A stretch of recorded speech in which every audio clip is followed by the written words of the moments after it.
Sa panahon ngayon, uso na talaga ang comeback.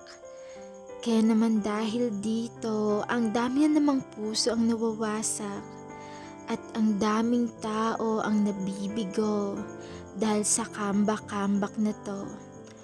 Wala namang masama na makipagbalikan, lalo pa ang tao na yon ay minahal mo ng lubusan.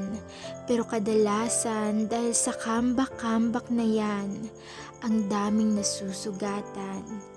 Kaya ikaw kung di mo gusto masaktan, wag lang sabay sa uso na porket nakakita ka lang na mag-couple na nakipagbalikan ay naisipan mo na rin bumalik sa ex mo na sobra kang sinaktan, na porket uso yung comeback na to ay muli kang babalik sa ex mo na parang di ka lang niloko. Grabe yung kakaiyak mo diba nung iniwan ka niya. Kaya sana matuto ka na. Kasi di porket bumalik yung ex mo o di porket gustong bumalik ng ex mo sa'yo ay ibig sabihin nun, mahal ka nito. Meron kasing bumabalik kasi bored lang o pwede rin namang option ka lang, kaya ka binalikan. Di ko naman sinasabi na masama na makipagbalikan.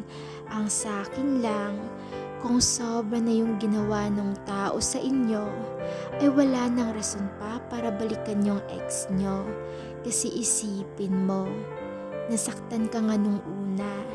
Pwede mangyari ulit yon kapag nakipagbalikan ka. Kaya mag-isip-isip ka na. Isipin mo, kung ikakabuti mo ba talaga na bumalik sa kanya o eto ba ay iyong ikakasama. Kasi baka di mo alam kaya ka binalikan kasi nakiuso lang yan. O pwede rin namang option ka lang kaya ka binalikan.